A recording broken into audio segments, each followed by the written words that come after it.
Good morning student. देखिएगा, twelfth class RBSC के लिए कल की क्लास में हमने चुंबकीय बल रेखाओं के गुणधर्म के बारे में पढ़ा था। क्लियर? इसके अलावा हमने कुछ स्पेशल कीवर्ड्स थे, जैसे कि चुंबकीय ध्रुव क्या होता है, चुंबक की प्रभावी लंबाई क्या होती है, चुंबक का द्विध्रुव क्या होता है, उसके बारे में थोड़ा डिस्कस किया था। क्लियर?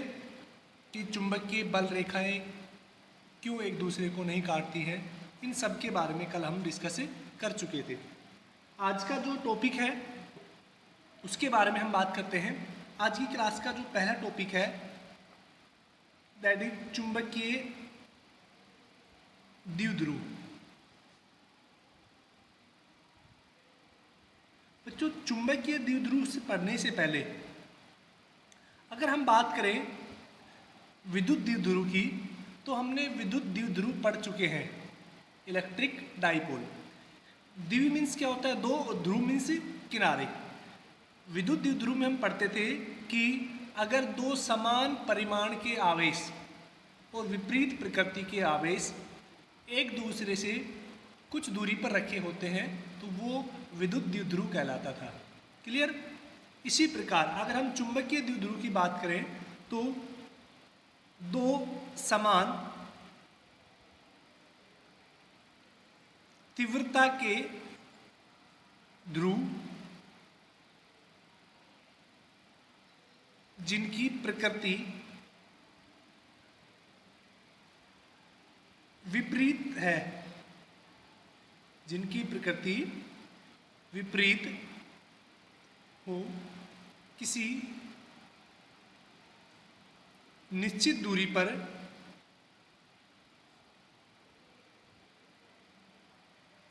रखे हैं तो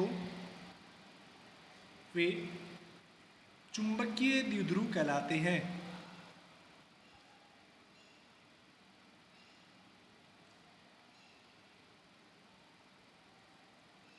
क्लियर? तो चुंबकीय द्विध्रुव क्या होते हैं कि अगर दो समान तीव्रता के ध्रुव जिनकी प्रकृति कैसी होनी चाहिए? विपरीत, यानी एक धनात्मक है तो दूसरा कैसा होना चाहिए? ऋणात्मक होना चाहिए। अगर वो निश्चित दूरी पर रखे हुए हैं तो उसको हम क्या बोलते हैं? द्विध्रुव बोलते हैं। क्लियर? जैसे कि किसी भी छड़ चुंबक किसकी तरह बिहेव करती है? एक द्विध्रुव की तरह बिहेव करती है। मान लेते हैं ये ध्रुव है, ये एन ध्रुव हो गया, ये वाला ध्रुव कौन सा हो गया? एस। और मान लेते हैं इन दोनों के बीच की दूरी कितनी है? 2L है। तो एन और एस का तीव्रता तो समान होती है, लेकिन आपको पता है उनकी प्रकृति विपरीत होती है, इसलिए इनको हम क्या बोलते हैं? द्विध्रुव बोलते हैं। क्लियर? अब नेक्स्ट हम बात करते हैं नेक्स्ट टॉपिक की, चुंबकीय द्विध्रुव आघूर्ण। बच्चों, आपने विद्युत द्विध्रुव आघूर्ण के बारे में पढ़ा था, ठीक है ना? विद्युत द्विध्रुव आघूर्ण क्या होता था कि किसी भी एक आवेश का अगर द्विध्रुव की लंबाई से गुणा कर दिया जाता है तो उसको हम क्या बोलते हैं? विद्युत द्विध्रुव आघूर्ण। लेकिन यहाँ पर चुंबकीय द्विध्रुव आघूर्ण की बात कर रहे हैं।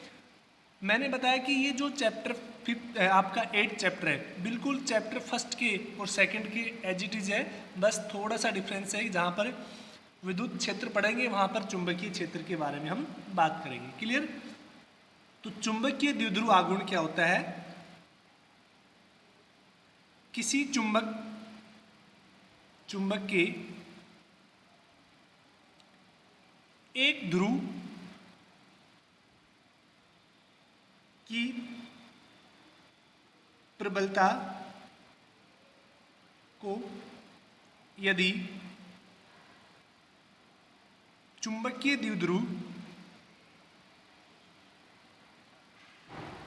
द्विध्रुव की लंबाई से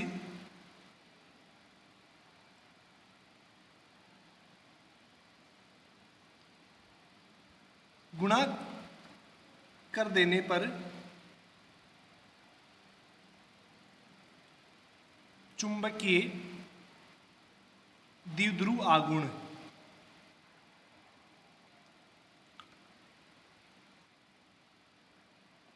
उत्पन्न होता है।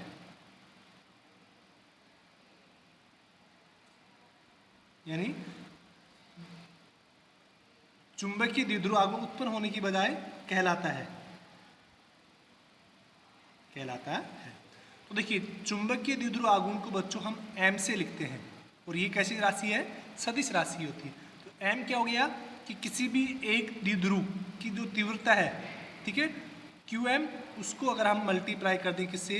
द्विध्रुव की लंबाई से, तो वो क्या कहलाता है? द्विध्रुव आघूर्ण। ठीक है ना? तो ये क्या हो गया? द्विध्रुव। मैं यहाँ लिख देता हूँ, यह सदिश राशि है, सदिश राशि है, तथा इसकी दिशा, किसकी दिशा? चुंबकीय द्विध्रुव की दिशा एस ध्रुव से एन ध्रुव की ओर होती है।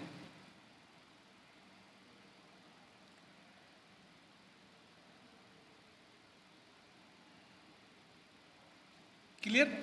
यानी एन ध्रुव से और किधर होती है? एस ध्रुव से और एन ध्रुव की ओर होती है। तो समझ गए? तो चुंबकीय द्विध्रुव हो गया, चुंबकीय द्विध्रुव आघूर्ण हो गया। अगर हम बात करें चुंबकीय द्विध्रुव आघूर्ण के मात्रक के बारे में, ठीक है बच्चों, देखिए आपको पता है कि चुंबकीय द्विध्रुव आघूर्ण का जो मात्रक होता है वो कितना हो जाएगा? तो मैं यहाँ लिख रहा हूँ कि, एक मिनट, चुंबकीय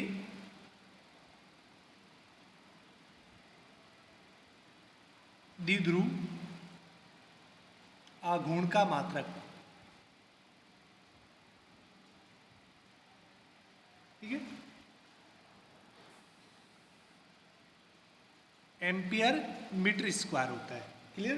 ध्यान रखना कि जो उसका मात्रक है वो कितना हो गया? Ampere metre square. क्लियर? अब मैं इसके अंदर एक दो नोट है उनकी बात करें।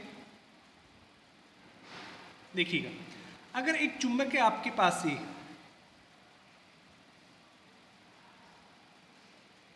इसका ये एन हो गया और ये पोल कौन सा हो गया? साउथ। अगर इस चुंबक को हम इस तरह से काट दें, यानी अक्ष के अनुदिश काट दें, तो आपको पता है अगर शुरू में इसका, इस पोल का चुंबकीय ध्रुव प्रबलता अगर QM थी, तो वो कितनी हो जाएगी? अब QM/2 हाफ हो जाती है अगर अक्ष के अनुदिश काट देते हैं। ठीक है? अगर ऊर्ध्वाधर काट देते हैं तो ध्रुव प्रबलता पर कोई फर्क नहीं पड़ता है। ठीक है? तो मैं यहाँ पे लिख देता हूँ, किसी चुंबक को उसकी अक्ष के अनुदिश काटने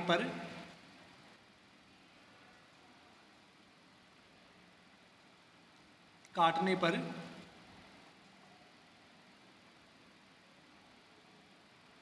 ध्रुव प्रबलता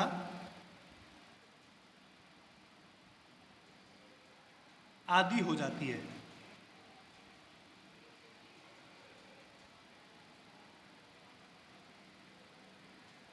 ठीक है? अतः द्विध्रुव आघूर्ण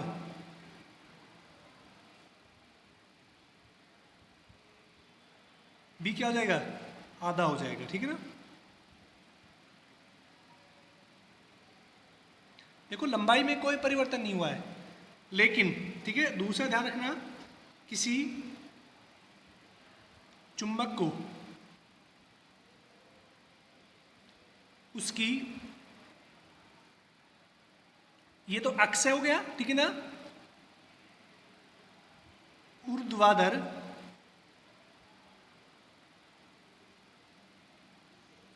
अक्ष के अनुदिश काटने पर उसके ध्रुव प्रबलता पर कोई फर्क नहीं पड़ता है।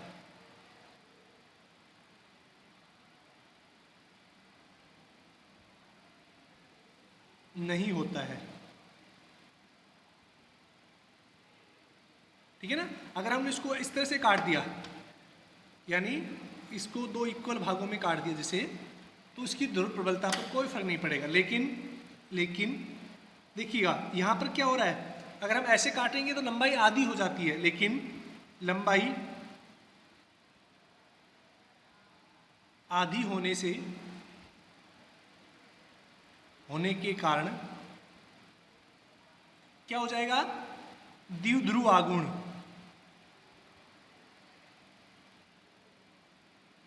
आधा हो जाता है।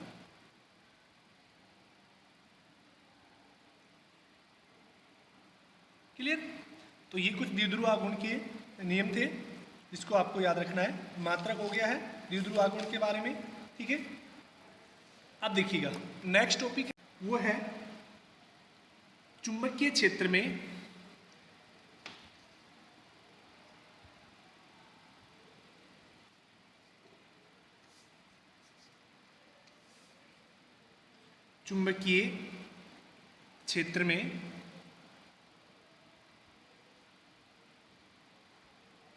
द्विध्रुव पर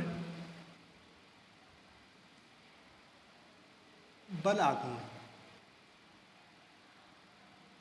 ये टॉपिक हमने विद्युत क्षेत्र में द्विध्रुव पर बल आघूर्ण हम पढ़ चुके हैं, ठीक है। अब देखिएगा, मान लेते हैं कि एक समान चुंबकीय क्षेत्र है। ये एक समान चुंबकीय क्षेत्र हमने बता दिया कि क्या होता है कि वह चुंबकीय क्षेत्र जिसके अंदर चुंबकीय बल रेखाएं एक दूसरे के समांतर होती हैं और एक दूसरे से समान दूरी पर होती हैं, तो उसको हम क्या बोलते हैं, एक समान चुंबकीय क्षेत्र। क्लियर। माना ये एक समान कोई चुंबकीय क्षेत्र है और इसके अंदर एक द्विध्रुव, कौन सा द्विध्रुव, चुंबकीय द्विध्रुव रखा हुआ है। तो जो क्षण चुंबक है वो किसकी तरह बिहेव करती है, एक चुंबकीय द्विध्रुव की तरह बिहेव करती है। ये हमने एक चुंबकीय द्विध्रुव रख दिया और मान लेते कि ये कितने कोण पर रखा हुआ है, थीटा कोण पर रखा हुआ है, ठीक है ना। चुंबकीय क्षेत्र की दिशा किधर है, बी की दिशा इधर है, ठीक है। तो ये मान लेते हैं हमारे पास एन पोल है और ये पोल कौन सा है, एस पोल है, नॉर्थ पोल और साउथ पोल। क्लियर। आपको ये भी पता है कि जो नॉर्थ पोल होता है वो धनात्मक आवेश की तरह व्यवहार करता है और जो साउथ पोल होता है वो ऋणात्मक की तरह व्यवहार करता है। क्लियर। अब देखिएगा, इस नॉर्थ पोल के ऊपर इस दिशा में एक फोर्स लगेगा जिसको हम क्या बोलेंगे, हम F1 मान लेते हैं। तो ये फोर्स है वो कितना हो जाएगा, QM इंटू बी। क्लियर। भाई चुंबकीय क्षेत्र द्वारा जो फोर्स कितना हो गया, QM इंटू बी। जैसे अगर हम विद्युत क्षेत्र द्वारा जो फोर्स निकालते हैं वो Q इंटू ई होता है। किस दिशा में लगेगा, ये चुंबकीय क्षेत्र की दिशा में। N हमेशा चुंबकीय क्षेत्र की दिशा में लगता है। अगर इसकी बात करें हम, इस पोल पे जो बल लगेगा S, वो कितना हो जाएगा, F2। वो किस दिशा में होगा, QM इंटू बी, लेकिन विपरीत दिशा में होगा। ये सदिश राशियां हैं तो हमने इनको सदिश से लिख दिया। क्लियर। अब देखिएगा, आपसे पूछा जाता है कि इस द्विध्रुव पर कुल बल कितना है, वो तो कितना हो गया, 0 हो गया, ठीक है। अब देखिएगा, अगर हम इन दोनों बल के बीच का वो निकालें, लंबवत दूरी, ये वाली दूरी दोनों बल के बीच की दूरी है, तो हम इसको भी इससे मिला देते हैं। और इस जो द्विध्रुव है उसकी लंबाई कितनी है, 2L के बराबर है। कितनी मानी हमने, 2L, ठीक है। तो इस बिंदु को हम P मान लेते हैं। तो लंबवत दूरी कितनी होगी उसके बारे में बात करने से पहले हम कुछ लिख लेते हैं यहाँ पर। माना एक 2L लंबाई का द्विध्रुव चुंबकीय क्षेत्र में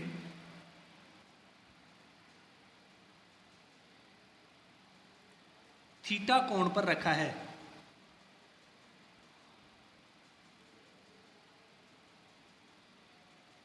ठीक है। अतः एन ध्रुव पर लगने वाला बल, एन ध्रुव पर जो बल लगेगा वो कितना हो गया, F1, वो कितना हो गया, ध्रुव प्रबलता इंटू बी। ये एम अलग से नहीं है, क्यू एम के साथ ही है, ठीक है। और ये किस दिशा में? चुंबकीय क्षेत्र की दिशा में। इसको हमने इक्वेशन फर्स्ट नाम दे दिया। क्लियर? एस ध्रुव पर बल कितना हो जाएगा? उसको हमने F2 माना है, वो कितना हो जाएगा? क्यू एम इंटू बी रहेगा, क्योंकि दोनों ध्रुव क्या है? समान प्रबलता के हैं, लेकिन ये किस में? चुंबकीय क्षेत्र के विपरीत दिशा में। क्लियर? अतः आप बोल सकते हैं, अतः ध्रुव पर, द्विध्रुव पर कुल बल कितना हो जाएगा? 0 हो जाएगा। क्यों? क्योंकि F1 और F2 दोनों बराबर बल है, लेकिन दोनों की दिशा क्या है? एक दूसरे के विपरीत है, ठीक है। तो एक दूसरे के विपरीत होने की वजह से कुल बल कितना हो जाएगा? 0 हो जाएगा, ठीक है। अब बात करें दोनों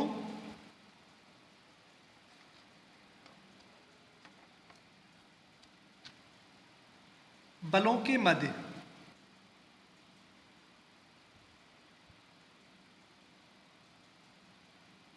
लंबवत दूरी, दोनों बलों के मध्य जो लंबवत दूरी है उसकी बात करें तो देखिएगा, मैं यहां पर वापस से बना देता हूं एक बार। ये दूरी निकालनी है आपको। ये दूरी दे रखी है आपको, जो डायगोनल है ये कितना दे रखा है? 2l के बराबर, और ये एंगल कितना है? थीटा।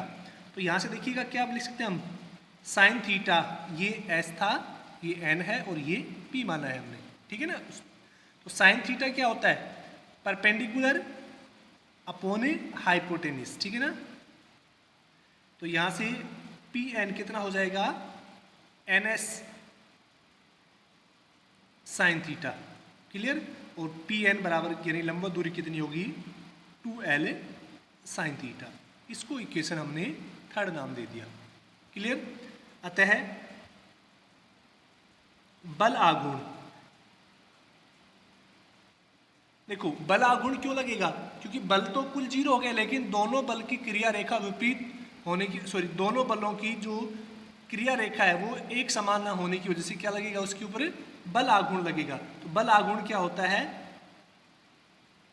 बल गुणा में लंबवत दूरी। तो बल आघूर्ण को हम टाउ से लिखते हैं, वो कितनी हो जाएगी?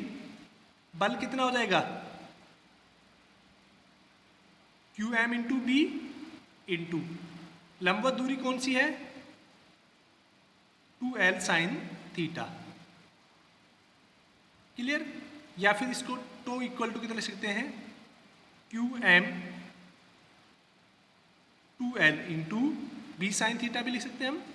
हमने इन दोनों को पास पास लिख लिया, तो यहां से टो कितना हो गया? यहां से देखिए बच्चों, आपको पता है ये क्या कहलाती है?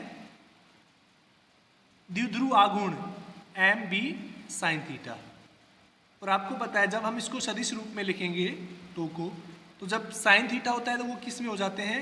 एम क्रॉस बी के अंदर, ठीक है। तो ये क्या होता है? दोनों ध्रुवों, जो द्विध्रुव है उसका बल आघूर्ण जब वो चुंबकीय क्षेत्र में रखा होता है। क्लियर? अब देखिए बच्चों, इससे रिलेटेड एक दो छोटे छोटे पॉइंट्स और बात कर लेते हैं स्पेशल केसेस के बारे में, ठीक है।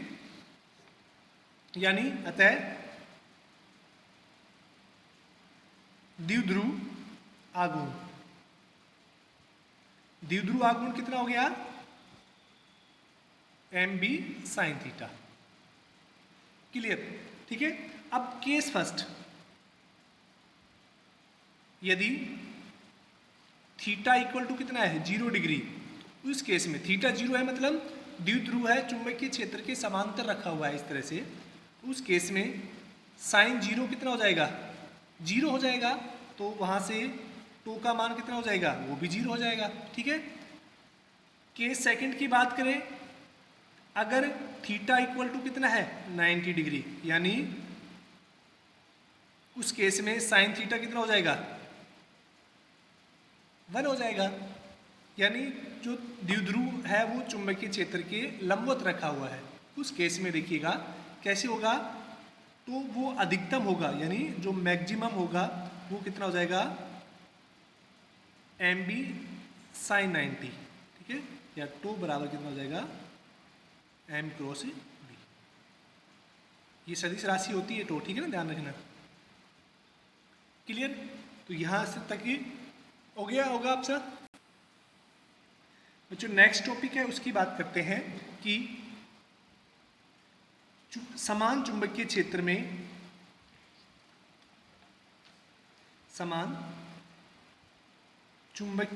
में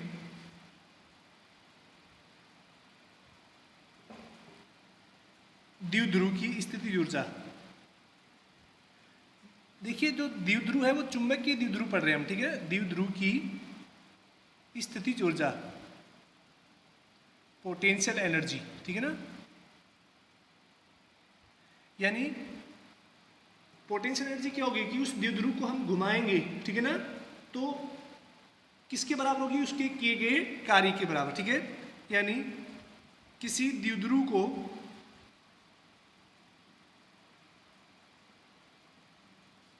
समान चुंबकीय क्षेत्र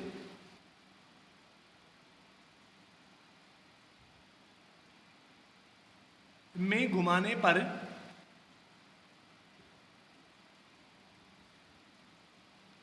किया गया कार्य उसकी स्थितिज ऊर्जा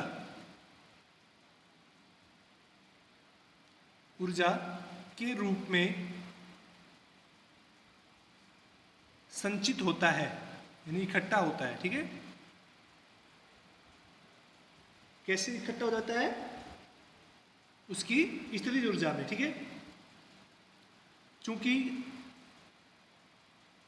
द्विध्रुव आघूर्ण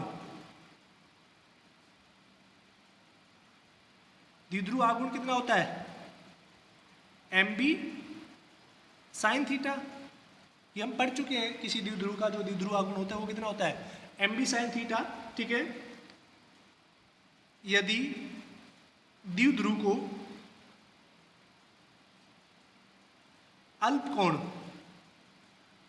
कोण डी थीटा से घुमाया जाता है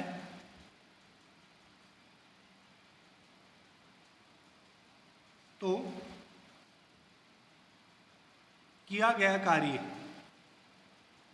अगर हम अल्प कोण से घुमाते हैं तो किया गया कार्य कितना हो जाएगा, डी डब्ल्यू कितना हो जाएगा, बल आघूर्ण इंटू विस्थापन डी थीटा, ठीक है।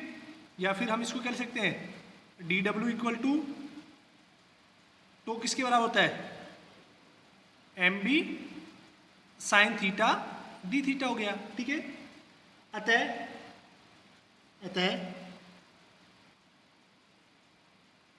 द्विध्रुव को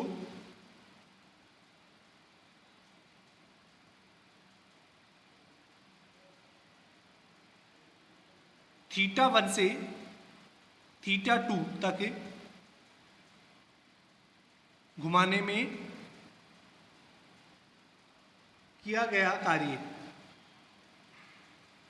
ठीक है, स्थितिज ऊर्जा के रूप में संचित होता है। तो जो थीटा घुमाने का जो किया गया कार्य वो किस फॉर्म में संचित हो जाएगा, स्थितिज ऊर्जा की फॉर्म में क्या हो जाएगा, संचित हो जाएगा, ठीक है ना। तो यहां से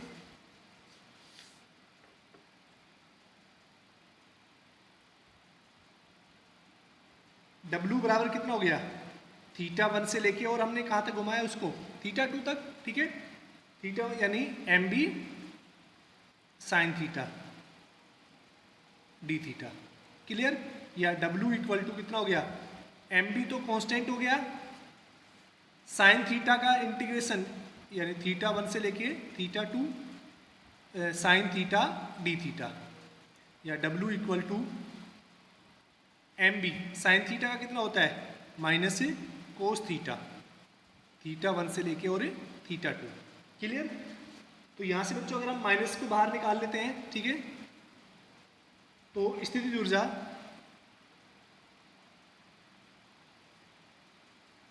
किसके बराबर? वर्ग के बराबर। तो u बराबर कितना हो जाएगा? Minus M B, upper limit minus lower limit, यानी cos theta 2 minus cos theta 1।